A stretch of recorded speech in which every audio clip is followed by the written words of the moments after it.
Melissa Leach, you've expressed some concerns about the use of the concept of planetary boundaries. Can you elaborate a bit on these? Yes, my concern isn't so much with the science itself, which I think is fascinating and important and very much work in progress and is full of lots of uncertainties, as the scientists themselves acknowledge.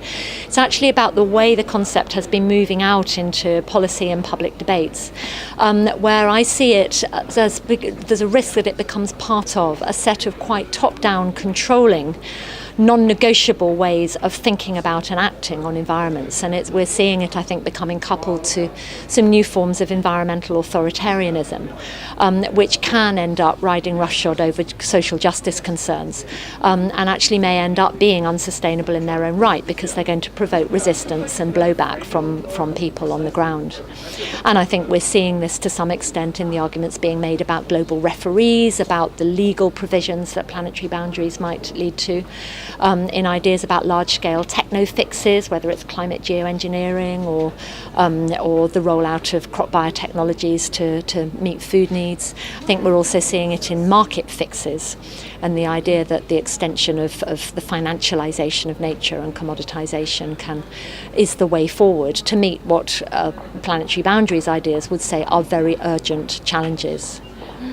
But do you still see a way of getting around these issues and making the concept work in a constructive way? Yes, I think if it's to work, we need to see the concept not as hard science that then dictates policy, but as a discourse which we can use to open up debate about the societal futures that people want and need, that respects diversity of context and place, and that is attuned to the very different values that people in different local settings are going to have for the futures they want.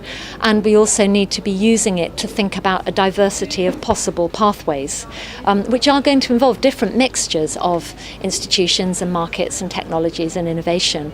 But those things can be bottom-up as well as top-down. They can draw on the creativity and innovation of citizens and small businesses and users and people in towns and villages and rural settings across the world. And we need to have a debate ultimately that is democratic and inclusive and brings everybody on board in thinking about a diversity of possible pathways to the future. Thank you.